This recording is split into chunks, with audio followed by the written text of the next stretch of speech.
Hello everyone, welcome back to Ninja Prep. This is Kapil Goyal, your educator and mentor for PG Physics. तो assistant professor या college lecturer exam के लिए EMT के जो मैं MCQs आपको करा रहा हूँ उसका है लेक्चर नंबर सेकंड। कल मैंने आपको लेक्चर नंबर फर्स्ट प्रोवाइड कराया था, आज लेक्चर नंबर सेकंड है। होपफुली आपने वो लेक्चर देख लिया होगा और क्वेश्चंस जितने भी मैंने आपको कराए हैं वो अच्छे से समझ में आ भी गए होंगे। तो असिस्टेंट प्रोफेसर एग्जाम बोल लो या कॉलेज लेक्चरर एग्जाम बोल लो, उसमें इसी तरह के क्वेश्चंस आपको देखने को मिल जाते हैं और इस तरह के क्वेश्चंस को आप इग्नोर नहीं कर सकते। मैंने आपको कल भी कहा था, मैं आज भी कह रहा हूं कि ये जितने भी मैं आपको क्वेश्चंस कराता हूं ये किसी ना किसी एग्जाम के PYQs होते हैं, तो इनकी इंपॉर्टेंस आप समझ सकते हैं कि क्वेश्चंस कितने इंपॉर्टेंट हैं। ये जितने भी लेक्चर्स मैं आपको प्रोवाइड कराता हूँ इनके जो PDF है वो आपको मेरा Telegram group CSIR net physical उसके ऊपर अवेलेबल हो जाएंगे, तो वहाँ जाकर आप इनका PDF डाउनलोड कर सकते हैं। साथ ही साथ आप सभी से रिक्वेस्ट रहेगी, जो भी इस वीडियो को देखे, अभी देखे, बाद में देखे, जब भी आप देखें तो प्लीज़ वीडियो को लाइक ज़रूर करें। आपके लाइक करने से चैनल की रीच बढ़ती है, चैनल की ग्रोथ होती है। आपकी ग्रोथ के साथ साथ थोड़ी सी मेरी भी ग्रोथ हो जाती है। आपके जैसे ही और भी लोग जो प्रिपरेशन कर रहे हैं असिस्टेंट प्रोफेसर एग्जाम की या कॉलेज लेक्चरर एग्जाम की, तो वहाँ तक ये वीडियोज़ पहुँच जाते हैं क्योंकि आप थोड़ा सा लाइक कर देते हैं इसलिए। तो प्लीज़ लाइक द वीडियो, और पहली बार अगर आप चैनल पर आए हैं, पहली बार चैनल को विजिट कर रहे हैं, पहले भी आप करते रहे हैं पर अब तक आपने चैनल को सब्सक्राइब नहीं किया है, तो प्लीज़ चैनल को सब्सक्राइब ज़रूर करें। पॉसिबल हो तो अपने फ्रेंड्स से भी करवाएं और अपना जो भी ग्रुप है, जो भी आपके ग्रुप हैं, जो आपने ग्रुप ज्वाइन किए हुए हैं, उनमें ये वीडियोज़ ज़रूर शेयर करें। और अगर आपको कोई कोर्स ज्वाइन करना है असिस्टेंट प्रोफेसर एग्जाम से रिलेटेड, लेक्चरर एग्जाम से रिलेटेड, चाहे वो प्रैक्टिस क्वेश्चंस बैच का हो, चाहे वो टेस्ट सीरीज का हो, और फिर चाहे वो कोर्स का हो, तो उसके लिए आपको डाउनलोड करना है Ninja prep app by Kapil sir, जिसे आप गूगल प्ले स्टोर से डाउनलोड कर सकते हैं। और अगर आप iOS यूज़र हैं तो डिस्क्रिप्शन में लिंक है, उसे फॉलो कर आप ऐप डाउनलोड कर सकते हैं। वीडियो को लाइक करना मत भूलिएगा। चलिए स्टार्ट करते हैं आज का वीडियो। तो चलिए स्टार्ट करते हैं। तो फर्स्ट क्वेश्चन में हमें बोला है, in the case of stationary conductor placed in changing magnetic field, है ना। In case of stationary conductor, एक स्टेशनरी कंडक्टर है, उसको एक ऐसे मैग्नेटिक फील्ड के अंदर रखा है जो चेंज हो रहा है। तो यहां पर कोई क्वांटिटी हमें गिवन है A, और A जो है वो क्या है, QE plus V cross B ऐसा लिखा हुआ है। देन A विल बी, तो A क्या होगा, देखो भाई हम पढ़ते हैं लॉरेंज फोर्स। क्या पढ़ते हैं, लॉरेंज फोर्स। तो यदि इलेक्ट्रिक फील्ड भी प्रेजेंट है और मैग्नेटिक फील्ड भी प्रेजेंट है तो लॉरेंज फोर्स की वैल्यू लिखी जाती है QE प्लस, और ये क्या हो जाता है, V क्रॉस B। ठीक है साहब। तो यहां से इसको कंपेयर कर लो, तो इसको कंपेयर करोगे तो ये जो A है, ये A क्या हो जाएगा, ये हो जाएगा फोर्स। A क्या हो जाएगा, force on the charge conductor. A जो है ये क्या हो जाएगा, force on the charge of conductor. तो इसका जो करेक्ट आंसर आ जाएगा हमारे पास वो क्या आ जाएगा, C आ जाएगा, C। ये हमारे पास करेक्ट आंसर आ जाएगा। नेक्स्ट क्वेश्चन पे आओ।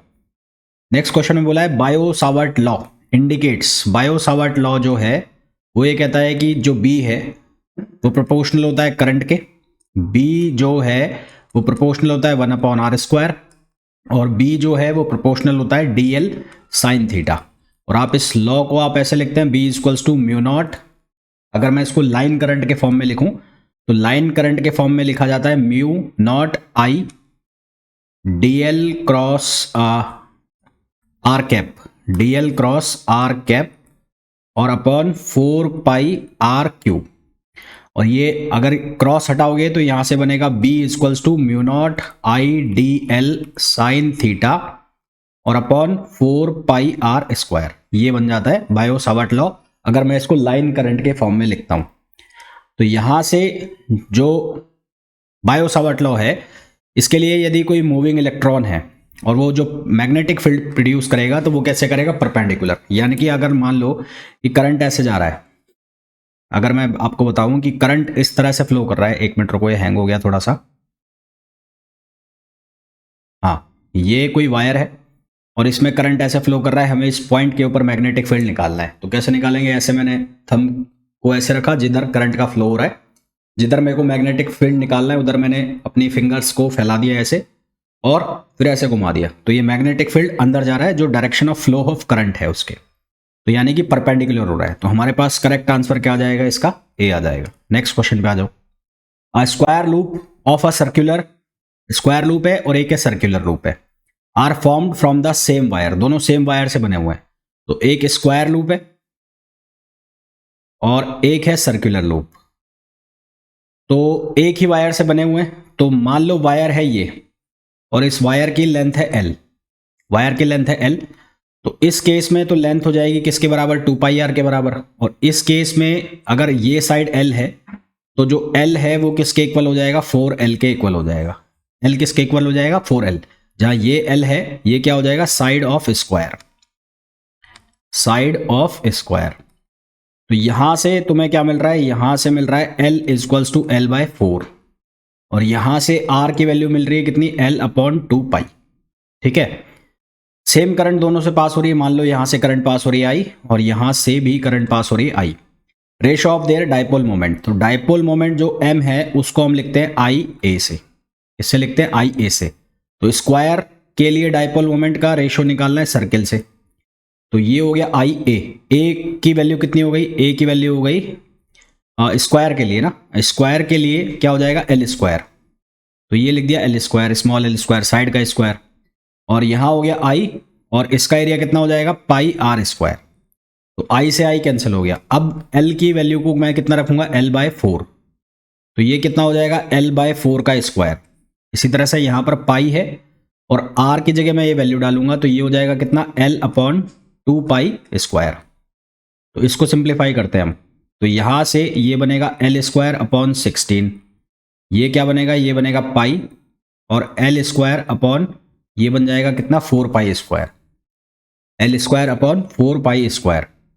तो यहां से 4 टाइम्स ये कैंसिल हो गया, ठीक है, और ये L² से L² कैंसिल हो गया और ये पाई से एक पाई कैंसिल हो गया, तो ये पाई ऊपर चला गया। तो यहां से ये कितना आया, पाई/4। हमारे पास जो करेक्ट आंसर आ गया वो कितना आ गया, पाई/4। ठीक है, आंसर क्या आ गया, पाई/4। नेक्स्ट क्वेश्चन पे आइए। An infinitely long straight conductor carries a current of 150 ampere. Current जो है उसमें कितनी फ्लो हो रही है, 150 एम्पियर करंट फ्लो हो रही है। At what distance from the conductor is the magnetic field cause by the current equals to 10⁻⁻4 tesla. तो B की वैल्यू कितनी डिस्टेंस पर 10⁻⁻4 टेस्ला होगी। अब यहां पर इनफाइनाइटली लॉन्ग स्ट्रेट कंडक्टर बोला है, तो for infinitely long straight conductor, infinitely long straight conductor, infinitely long straight conductor, तो इनफाइनाइटली लॉन्ग स्ट्रेट कंडक्टर के लिए जो B होता है उसकी वैल्यू कितनी होती है, μ0I/2 पाई r। क्या वैल्यू होती है, μ0I/2 पाई r। तो μ0 की वैल्यू जो है उसको हम कितना लिखते हैं, 4 पाई इंटू 10⁻7, ये μ0 की वैल्यू हो गई और अपॉन 2 पाई ये है ही। R की वैल्यू में निकालनी है और I की जो वैल्यू है वो कितनी है, 150 एम्पियर, और इसको B के इक्वल करना है। B की वैल्यू कितनी है, 10⁻⁻4। तो यहां से देखो क्या कैंसिल आउट हो रहा है, ये 2 टाइम्स कैंसिल आउट हो गया और ये कितना हो जाएगा, 2 इंटू ये 10⁻⁻7 है, 10⁻⁻4 है। तो इसको इधर भेजो, इधर भेजो, तो ये 150 एम्पियर एज इट इज रहने दो, इसको 10⁻⁻4 को आप यहां भेज दो और ये 10⁻⁻7 भी आप यही रहने दो। तो R की वैल्यू हमें निकालनी है, ठीक है। तो ये कितना हो जाएगा, इसको ऊपर भेजो 10⁻⁻3, तो ये हो जाएगा 300, तो ये हो गया 300 इंटू 10⁻⁻3 इक्वल्स टू R। तो यहां से सॉल्व करेंगे तो R की वैल्यू कितनी हो जाएगी, 0.3 मीटर। R की वैल्यू कितनी हो जाएगी, 0.3 मीटर, जो कि ऑप्शन आ जाएगा कौन सा, B। नेक्स्ट क्वेश्चन पे आइए। नेक्स्ट क्वेश्चन में बोला है which of the following statement are correct. पहला स्टेटमेंट जो है उसमें बोला गया है moving charge produces a magnetic field in the surrounding space. एक मूविंग चार्ज है वो मैग्नेटिक फील्ड प्रोड्यूस करता है सराउंडिंग स्पेस के अंदर, बिल्कुल सही है। कोई भी जो मूविंग चार्ज है वो मैग्नेटिक फील्ड प्रोड्यूस करेगा, क्योंकि जब चार्ज मूव करेगा तो उसकी वजह से करंट प्रोड्यूस होती है। दूसरा लिखा है an instrument called the current balance is used to measure mechanical force between 2 parallel conductors. 2 parallel conductors के बीच में जो मैकेनिकल फोर्स आता है F इक्वल्स टू ILB, उसको मेजर करने के लिए करंट बैलेंस का यूज किया जाता है, ये भी सही है। तीसरा लिखा है the electron has an intrinsic magnetic moment which is known as orbital magnetic moment. भाई उसके पास दोनों होता है, एक स्पिन मैग्नेटिक मोमेंट भी होता है और ऑर्बिटल मैग्नेटिक मोमेंट भी होता है, तो इसको हटाओ। डी पे आओ, magnetic field of several sources is the vector addition of magnetic field of each individual source. बिल्कुल सही, सुपर पोजिशन प्रिंसिपल लग गया। फिर आ जाओ, the radius of the circular component of motion, radius of circular component of motion is called the radius of the helix. बिल्कुल सही है ना। तो हमारे पास करेक्ट ऑप्शन कौन कौन से हो गए, A B D and E, A B and D and E. भाई इस तरह से मोशन करता है ना, जब सर्किल भी बनेगा और हेलिक्स भी बनेगा, सर्किल भी बनेगा और हेलिक्स भी बनेगा, यानी कि जो चार्ज पार्टिकल आ रहा है, चार्ज पार्टिकल और मैग्नेटिक, ये मैग्नेटिक फील्ड हो गया और ये इलेक्ट्रिक फील्ड हो गया, ठीक है। और जो चार्ज पार्टिकल है वो ऐसे एंटर कर रहा है, ऐसे मैग्नेटिक फील्ड के परपेंडिकुलर है, और मैग्नेटिक फील्ड इलेक्ट्रिक फील्ड दोनों सेम डायरेक्शन में है। तो उस केस में मोशन जो बनेगी वो कैसी बनेगी, जो पाथ बनेगा वो हेलिकल पाथ बनेगा। कैसा पाथ बनेगा, हेलिकल। तो यहां पर हमें पूछा है radius of the circular component of the motion is called the radius of the helix. तो ये जो रेडियस बनेगी, ये रेडियस, तो इस हेलिक्स की रेडियस होगी। तो हमारे पास आंसर आ जाएगा A B D and E. Next question पे आइए। नेक्स्ट क्वेश्चन में बोला है there is a solenoid of length 1 metre, solenoid की लेंथ है 1 metre, as a radius 1 centimetre. तो सोलेनॉइड की लेंथ है 1 मीटर और इसकी जो रेडियस है वो कितनी है, 1 सेंटीमीटर है, and is made of 1000 turns. कितने की है ये, 1000 टन्स, यानी कि नंबर ऑफ टन्स एन की जो वैल्यू है एन की वैल्यू है 1000। It carries a current 10 ampere, इसके अंदर करंट जो है वो 10 एम्पियर का फ्लो कर रहा है। The magnitude of magnetic field inside the solenoid. तो इनसाइड द सोलेनॉइड जो फॉर्मूला होता है वो होता है म्यू नॉट एन आई, जहां एन है एन, ये होता है एन बाय एल। तो इसको मैंने लिख लिया mu naught N upon L और इंटू आई। तो म्यू नॉट की वैल्यू मैंने लिख दी 4 pi into 10 power -7। Capital N की जो वैल्यू है वो है 1000, तो यहां लिख दिया मैंने 1000। करंट कितनी हमें मेंशन है, 10 एम्पियर करंट हो गई। उसके बाद एल की वैल्यू कितनी है, 1 मीटर, इसको 1 मीटर लिख दिया। तो यहां से 3 और 1 4, तो ये कितना हो गया, ये हो गया 4 पाई इंटू 10 पावर -3। तो 4 पाई इंटू 10 पावर -3 टेस्ला, ये इसका आंसर आ गया। नेक्स्ट क्वेश्चन पे आइए। अच्छा, एक चीज और ध्यान रखना, मैं ये बता देता हूं, अगर मान लो ये कोई सोलेनॉइड है, सोलेनॉइड, आपसे क्वेश्चन इस तरह से भी पूछा जा सकता है, ये सोलेनॉइड है, तो सोलेनॉइड के अंदर इनसाइड द सोलेनॉइड या मिडिल ऑफ द सोलेनॉइड जो मैग्नेटिक फील्ड है वो होगा म्यू नॉट एन आई, और सोलेनॉइड के किसी एक एंड पर, चाहे यहां पर और चाहे यहां पर, मान लो ये पॉइंट है ए और ये पॉइंट है बी, तो at any end of solenoid जो मैग्नेटिक फील्ड होगा उसको आप लिखोगे mu naught N I by 2। तो हो सकता है आपसे अंदर ना पूछकर आपसे ये पूछ लिया जाता कि किसी एक एंड पर बता दो मैग्नेटिक फील्ड, तो उस केस में इसको 2 से भी डिवाइड कर लेते। कई बार इनका रेशियो भी पूछ लिया जाता है, तो वो ध्यान रखना। नेक्स्ट क्वेश्चन पे आ जाओ।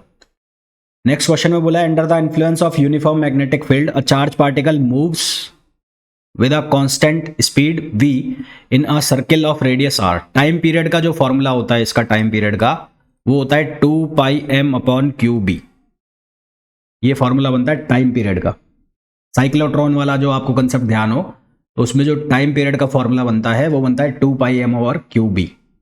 अब ये जो फॉर्मूला है, ना तो इसके अंदर वेलोसिटी आ रही है और ना ही इसके अंदर रेडियस आ रही है, तो हमें ये पूछा है कि जो टाइम पीरियड है किस पर डिपेंड कर रहा है। ये डिपेंड कर रहा है मास पर, ये डिपेंड कर रहा है चार्ज पर, और ये डिपेंड कर रहा है किस पर, मैग्नेटिक फील्ड पर। तो पहला ऑप्शन लिखा है depends on V and not on R, तो ये तो खत्म ही हो गया मामला, दोनों से इंडिपेंडेंट है, ना तो वी पर डिपेंड कर रहा है और ना आर पर। तो करेक्ट आंसर हमारे पास क्या हो गया, बी हो गया। फिर भी बाकी के भी चेक कर लो। सी में लिखा है depends on R and not on V, तो ये भी गलत है। और फोर्थ दोनों पे डिपेंड कर रहा है, ये गलत है, क्योंकि दोनों ही है ही नहीं इस फॉर्मूला में। नेक्स्ट क्वेश्चन पे आओ। नेक्स्ट क्वेश्चन में बोला है magnet of magnetic moment. Magnetic moment की वैल्यू है 50 आई कैप, है ना। ये मैग्नेटिक मोमेंट की वैल्यू है, is placed along the x axis in magnetic field, और मैग्नेटिक फील्ड की जो वैल्यू है वो है 0.5 आई कैप प्लस 3.0 जे कैप, ये मैग्नेटिक फील्ड की वैल्यू है। टॉर्क एक्टिंग ऑन इट, इसके ऊपर कितना टॉर्क लग रहा है, तो टॉर्क का फॉर्मूला क्या होता है, m क्रॉस b।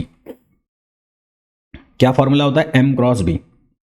तो m की वैल्यू कितनी है 50i, क्रॉस क्रॉस का मतलब है क्रॉस प्रोडक्ट, और b कितना है 0.5i plus 30j plus 30j, कराओ इनका cross product, i cross i तो 0 होगा, और ये कितना हो जाएगा 15 है ना, 15 5 तिया 15, और ये हो जाएगा 10 3.0 है, ये 30 नहीं है भाई, ये 3.0 है, मैंने गलत लिख दिया है, 3.0 है, तो 3.0 जे।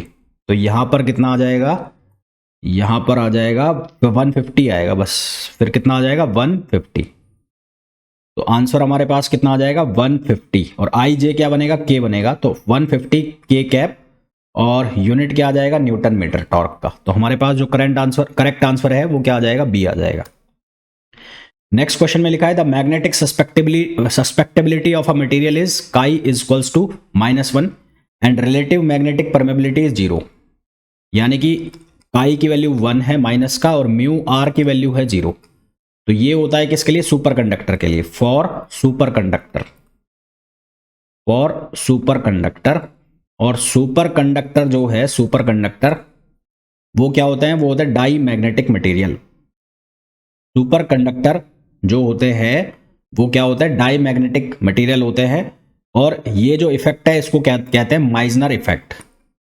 डाई मैग्नेटिक मटेरियल, ये कौन सा मटेरियल है, डाई मैग्नेटिक मटेरियल है। और ये जो इफेक्ट है, ये जो इफेक्ट है, इस इफेक्ट को नाम दिया जाता है माइजनर इफेक्ट, माइजनर इफेक्ट। तो डाई मैग्नेटिक आ गया। तो superconductor is a kind of diamagnetic material. Next question पे आ जाइए। नेक्स्ट क्वेश्चन में लिस्ट मैच कराना है, तो यहां से मैं इसको अलग करके दिखा रहा हूं सो दैट आप इसको आइडेंटिफाई कर लो। ये साथ नहीं लिखे हुए हैं ना, साथ नहीं लिखे हुए हैं, ये थोड़ा सा मिक्स से हो रहे हैं, ऐसा लग रहा है कि मिक्स हैं पर ये अलग अलग हैं।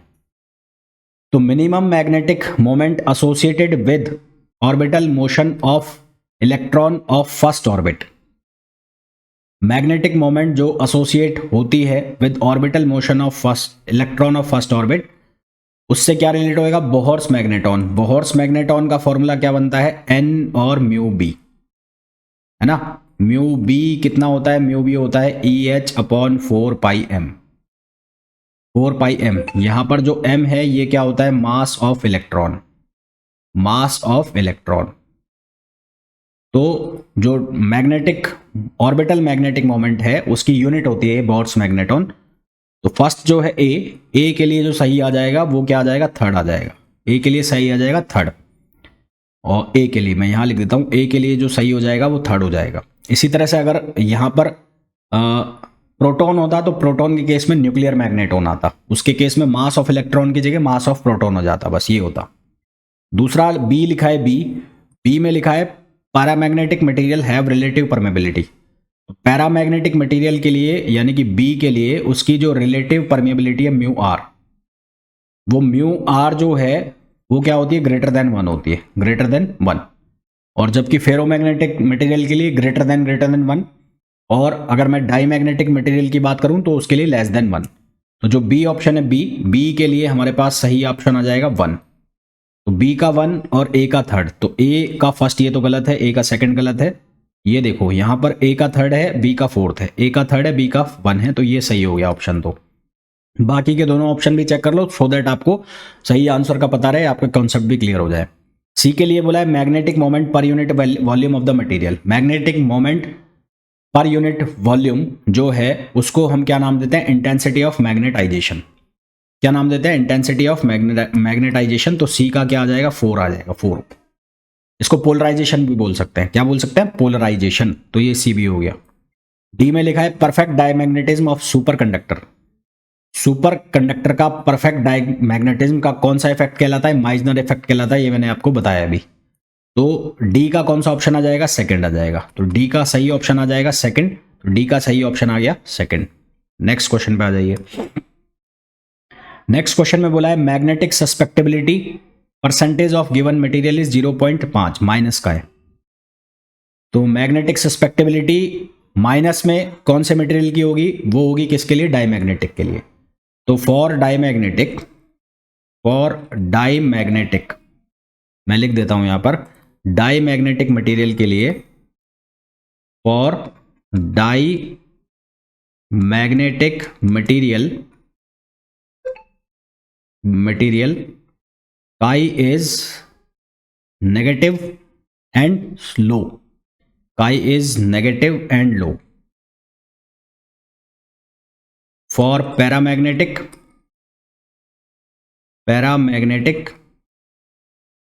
काई इज पॉजिटिव एंड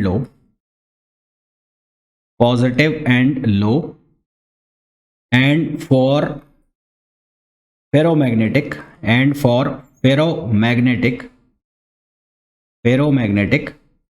काई इज पॉजिटिव एंड हाई। और फेरोमैग्नेटिक के लिए काई की जो वैल्यू है वो पॉजिटिव होगी और क्या होगी, हाई होगी, पॉजिटिव एंड हाई। आपको नेगेटिव में दिया है तो नेगेटिव के लिए किस में होगा, नेगेटिव के लिए होगा किस में, डाईमैग्नेटिज्म में।